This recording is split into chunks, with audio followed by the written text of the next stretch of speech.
சிறிய இடைவேளைக்கு பிறகு மீண்டும் கிஸ்கால் டிஎம்டி கம்பிகள் வழங்கும் கேள்வி நேரம் நிகழ்ச்சிக்கு உங்களை மிகுந்த அன்போடு வரவேற்கின்றேன். நீதிமன்றங்களுக்கும் நீதிபதிகளுக்கும் பாதுகாப்பு அளிக்க வேண்டுமெனில் மத்திய தொழிலக பாதுகாப்பு படையினுடைய பாதுகாப்பு வேண்டும் என்று சென்னை தலைமை நீதிபதிகள் கொண்ட அமர்வு உத்தரவிட்டிருக்கிறது. இந்த தளத்திலேயே நாம் விவாதித்துக் கொண்டிருக்கின்றோம். திரு கருணாநிதி, மத்திய தொழிலக படையினுடைய பாதுகாப்பு வேணுங்கிறது அந்த தீர்ப்பினுடைய சாராம்சமே. அப்போ அதை அவங்க தெளிவாக சொல்லிடுறாங்க, காவல்துறையினரால் பாதுகாப்பு கொடுப்பது இயலாத காரியம் அப்படிங்கிறாங்க தெளிவாக. ஏன்னா இங்கே இருக்கக்கூடியவர்கள் வழக்கறிஞர்கள், அவங்களுக்கு இடையில ஏற்படக்கூடிய மோதல்கள் ஏதோ இடத்துல தெரிஞ்சவங்களா இருப்பாங்க. இந்த மாதிரியான பல காரணிகளை அதுக்குள்ளே இருக்குங்கிறது என்னால் புரிந்து கொள்ளக்கூடிய ஒரு விஷயமா இருக்குது. இந்த மத்திய தொழிலக பாதுகாப்பு படையினுடைய பாதுகாப்பு வேண்டும் என்று கேட்பதே தமிழக காவல்துறைக்கான ஒரு கொஞ்சம் அதோட இதை கொஸ்டின் மாதிரி இல்லையா? அதாவது இந்த விஷயம் காவல்துறையும் வருத்தப்பட வேண்டும், இதற்கு காரணமான வழக்கறிஞர்களும் வருத்தப்பட வேண்டும். ஏன்னா இங்கே இருக்கிற காவல்துறைக்கு இவங்க கட்டுப்பட மாட்டாங்க. இங்கே இதுக்காக தனியாக மொழி தெரியாத வட மாநிலத்திலேருந்து சிஐஎஸ்எஃப்னா அதில் எல்லாமே வெளி மாநிலத்தை சேர்ந்தவங்க தான். அவர்களை வைத்து தான் இவர்கள் இங்கே வருகின்ற இவர்களை அடக்க முடியுங்கிற நிலைமைக்கு ஒரு நீதியரசர் வந்திருக்காருன்னா அதை நினச்சி அவங்களும் வருத்தப்படணும்.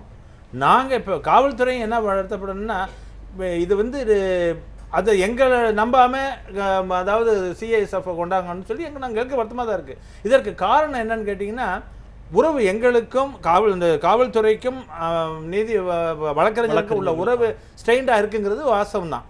அது காரணம் என்னன்னு கேட்டிங்கன்னா, நானெல்லாம் ஆரம்ப காலத்திலேருந்து எனக்கு நிறைய வழக்கறிஞர்கள் நண்பர் உண்டு. நானும் இப்போ வழக்கறிஞர் தான். நானும் பிஎல் முடிச்சிருக்கேன், இப்போ ரெஜிஸ்டர் பண்ணியிருக்கிறேன். என்னுடைய நண்பர்கள்லாம் இப்போ என்னோட படித்தவர்கள் நீதியரசராக இருந்து ஓய்வு பெற்றவர்களாக நீதியரசர் இருக்கிறாங்க.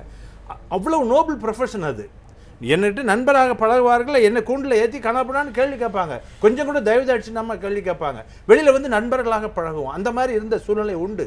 இப்பொழுது வந்திருப்பவர்கள் நான் முன்பு குறிப்பிட்ட மாதிரி மிக குறைந்த சதவீதத்தினர் ரொம்பவும், அதாவது என்னமோ அவர்களுக்கு ரொம்ப எக்ஸ்ட்ரானரி பவர்ஸ் இருக்கிறது மாதிரி நினச்சிக்கிட்டு தங்களுடைய கட்சிக்காரர்களை சந்தோஷப்படுத்துவதற்காக காவல்துறையினரிடம் அதிகாரிகளிடம் ரொம்ப ஓவர் ரியாக்ஷன் பண்றாங்க. அதன் காரணமாக ரிலேஷன்ஷிப் கெட்டு போகுது. சரி, நான் மீண்டும் கூட இந்த இடத்துல அதை பதிவு பண்ண விரும்புகிறேன். நீங்கள் குறிப்பிடக்கூடிய விஷயங்கள் நான் பொதுமைப்படுத்தி பேசக்கூடிய விஷயங்களாக இருக்கிறது.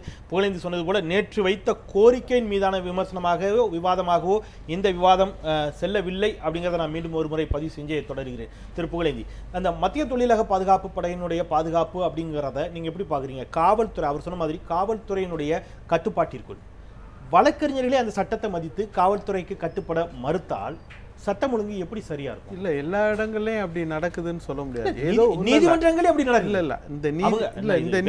இல்ல நீதிபதி சொல்றாரு, நீதிமன்றங்களுக்கும் நீதிபதிகளுக்கும் பாதுகாப்பு தருவக்கூடிய சூழல் காவல்துறைக்கு இல்ல.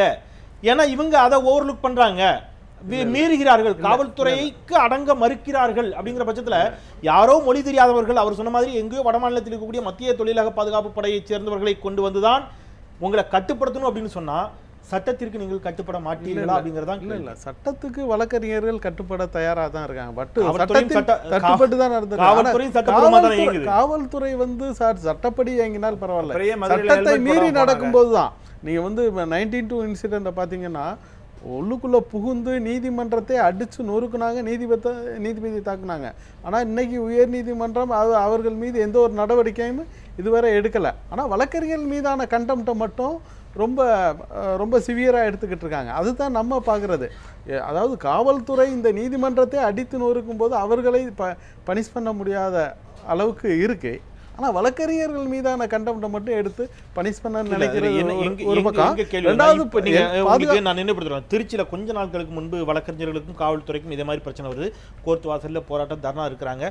காவல்துறை அதிகாரியினுடைய ஜீப் உள்ள வருது, அந்த ஓட்டுநரை மிக கடுமையாக தாக்கினார்கள் வழக்கறிஞர்கள்.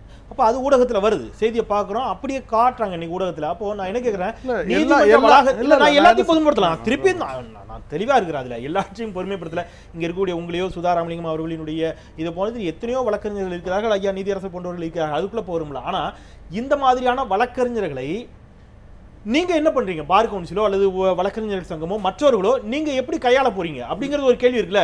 நீங்க அவர்களை தனிமைப்படுத்தக்கூடிய முயற்சியை ஏன் செய்யக்கூடாது அப்படிங்கிறத. ஏன்னா வழக்கறிஞருக்கு தாக்கப்பட்டாருன்னு சொன்னாலே எல்லாரும் ஏதோ இடத்துல ஒன்று சேரதான் செய்றீங்க. அவர் பக்கம் தவறு இருக்குதா சரி இருக்குதா எந்த ஆய்வுக்கும் உட்படுத்தாம வழக்கறிஞர் மீது தாக்குதல், அவர் சொன்ன மாதிரி ஒரு கைது, உடனே எல்லாரும் ஒன்று சேரக்கூடிய ஒரு சூழல் தான் இங்கே இருக்குது. அதைத்தான் நீதியரசர் குறிப்பிடுகிறார். இல்லை, அதாவது வந்து இந்த தொழிற் பாதுகாப்பு படை பாதுகாப்புன்றதை பொறுத்தளவில் இன்னைக்கு உயர்நீதிமன்றத்தில் வழக்கறிஞர்கள் வந்து நீதிமன்றத்திற்கு கட்டுப்பட்டு தான் நடக்கிறாங்க. இந்த சம்பவத்தில் கூட அவர்களை காலையிலே கூட கைது செய்ய உத்தரவிட்டு இருந்தால் கூட அவர்கள் கைது செய்ய தயாராக தான் இருந்தாங்க. எப்போனாலும் எங்களை கைது செய்யுங்கன்னு தான் தயாராக இருந்தாங்க. காவல்துறைக்கு முழு ஒத்துழைப்பு கொடுத்து தான் மாலையில் கைதாகும்போது சரி, காலையில் கைது செய்து இருந்தால் கூட ஒத்துழைப்பு கொடுத்துருப்பாங்க.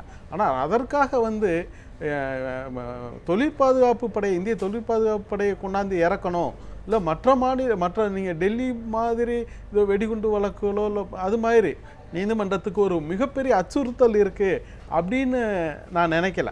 இதை வந்து ஏதோ இந்த போராட்டம், இது ஒரு சாதாரண போராட்டம், ஒரு சரியான நோக்கத்துக்காக போராடிய ஒரு போராடிய இடம் ஒரு தவறு நடந்திருக்கு.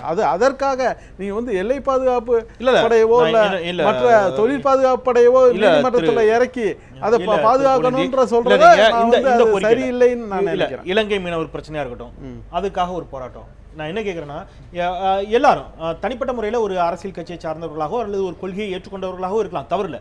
ஒவ்வொரு வழக்கறிஞர்களுக்கும் ஒரு கொள்கையோ அரசியல் கட்சியோ இருக்கலாம்.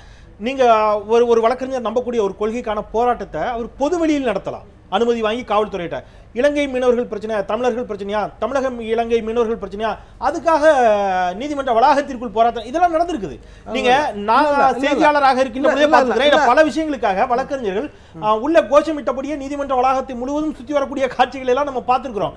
அப்போ நீதிமன்ற பணிகளுக்கு அங்கே பெரிய இடையூறு ஏற்படக்கூடிய சூழல் அது நீதிமன்ற பணிகளுக்கு இடையூறா மற்ற பொதுவான மீனவர் பிரச்சனையோ இல்லை ஈழத்தமிழர் பிரச்சனையோ இல்லை மற்ற பொதுவான பிரச்சனைகளுக்கும் நீதிமன்றத்தை புறக்கணிக்க சொல்லியோ இல்லை நீதிமன்றங்களுக்குள் சென்றோ வழக்கறிஞர் போராடியதல்ல. அவர்கள் வந்து நீதிமன்றத்தை சுற்றி அல்லது வெளிப்பகுதிகள் தான் முழக்கமிட்டு கொண்டு வாசலிலே போராட்டம் நடத்திருக்காங்க.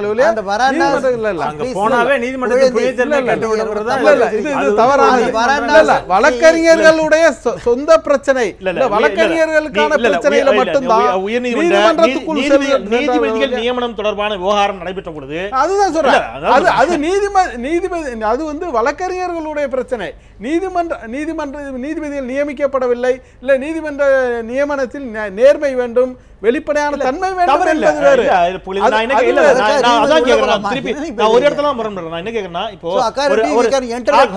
தொழிலாளர்கள் ஒரு விஷயத்துக்காக போராடுறாங்க அல்லது ஒரு பொதுமக்கள் ஒரு விலை உயர்வை எதிர்த்து போராடுறாங்க அப்படின்னா அவங்க அரசுக்கு ஒரு நிர்பந்தத்தையும் ஒரு அழுத்தத்தையும் கொடுக்க முயற்சிக்கிறார்கள். நீங்க சட்ட ரீதியாக எல்லாவற்றையும் செய்ய முடியும், அதுதான் நிதர்சனம். நீங்க அதை புரிந்தவர்கள் கற்றுக்கொண்டவர்கள் அப்படிங்கிற பட்சத்துல சட்டத்தின் மூலமாக மட்டுமே இதை நடைமுறைப்படுத்த முடியும் என்பது தெளிவாக தெரிந்த பின்னும் கோஷங்கள் இடுவது, பதாகைகளை பிடிப்பது, ஊர்வலமாக போவது, உள்ளே இருக்கக்கூடிய இந்த மாதிரியான விஷயங்கள் அது சட்டப்படி இது தடை செய்யப்பட்டதா? ஒரு உரிமைக்காக குரல் கொடுப்பது தடை செய்யப்பட்டதா? அந்த உரிமையை நாங்க எடுத்து சொல்றோம், அவ்வளவுதான். நீதிபதிகள் நியமனத்தில் ஒரு வெளிப்படை தன்மை வேணும், நீதிபதிகள் நியமனத்தில் ரகசியம் தேவை கூடாது அப்படின்றது நியாயமான கோரிக்கை. அதை நாங்க வந்து ஒரு வழக்கறிஞர் சங்கமே எடுத்து நடத்துது. பொதுவாக இப்போ ஒரு போக்குவரத்து ஊழியர்களாக இருக்கட்டும் அல்லது வேற ஏதோ அரசு ஊழியர்களாக இருக்கட்டும், மத்திய அரசு ஊழியர்களாக இருக்கட்டும், எல்ஐசியில் நம்ம பார்க்குறோம், ஏதோ ஒரு விலைவாசி உயர்வுக்காக அல்லது வேறு அவங்களுக்கு தொடர்பில்லாத பிரச்சனையா இருந்தால் கூட அவங்க அலுவலக வாசல்ல அவங்க கூடி நின்று மாலை நேரங்களில் கோஷமிடுவதையோ போராடக்கூடியதையோ ஒரு விஷயத்தை நம்ம பார்க்க முடியுது. அவர்களுடைய பணியிடம் அப்படிங்கிறது நீதிமன்றம் தான். அப்போ அவங்க ஒரு பிரச்சனையை நம்புறாங்க, அந்த பிரச்சனைக்கான ஒரு அழுத்தத்தை வழக்கறிஞர்கள் தரப்பில் பதிவு செய்யணும்னு நினைக்கின்ற பொழுது அது இலங்கை தமிழர்கள் பிரச்சனையோ மீனவர்கள் பிரச்சனையோ அல்லது நீதிபதிகள் நியமன விவகாரமோ ஏதோ ஒன்று அவங்களுடைய பணியிடத்தில் அவர்களுடைய குரலை ஜனநாயகத்துக்கு உட்பட்டு அது அந்த உரிமை எங்களுக்கு இருக்குதுங்க. சட்டப்பேரவையில் அந்த கோரிக்கை வைக்க முடியுது, ஒரு போக்குவரத்து ஊழியரால வைக்க முடியும், எனக்கு தெரிஞ்சு காவல்துறையால முடியாது. மற்ற எல்லா இடங்களையும் அது நடக்குது. அப்படிங்கிற பட்சத்தில் ஏன் அவங்க பணியிடத்தில் அதை செய்வதில் வேற என்ன சட்ட ரீதியில் சிக்கல் இருக்குது? அதாவது முதல்ல அவருடைய கருத்து எங்களுக்காக போராடுகிறோம் அப்படிங்கிறார். ஓகே, எங்களுக்காக போராடுறது அவருடைய கருத்து என்னென்னா நீதிமன்றத்தில் நியமனத்தில் கோளாறு.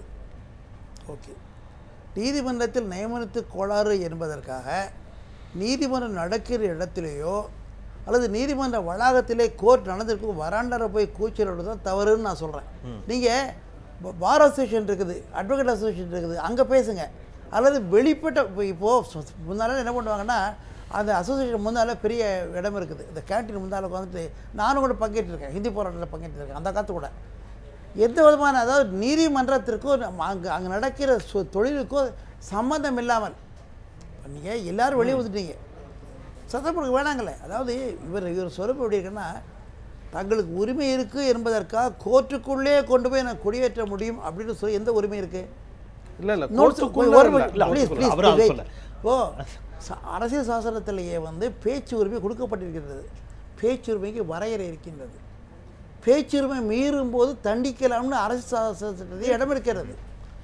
அதுபோல உங்களுடைய அதுதான். ஆனால் அந்த வரைமுறை சொன்னீங்களா, அந்த வரம்புங்கிறது இப்போ பிறர் மனதை புண்படுத்தும்படி பேசிவிட்டால் அப்படின்னு ஒரு வரம்பு வைக்கணும் வைங்களா, ஒரு வாதத்துக்கு அங்க போல அதுக்குள்ள போல இல்ல. நான் புரியுது. என்னுடைய கேள்வி பேச்சுரிமை எங்கே இருக்க வேண்டும் என்றால், இப்போ ஃபார் எக்ஸாம்பிள் இன்னைக்கு எதுக்காக தமிழ்நாட்டில் ஒரு சட்டம் இருக்குது, விதிமுறை இருக்கிறது.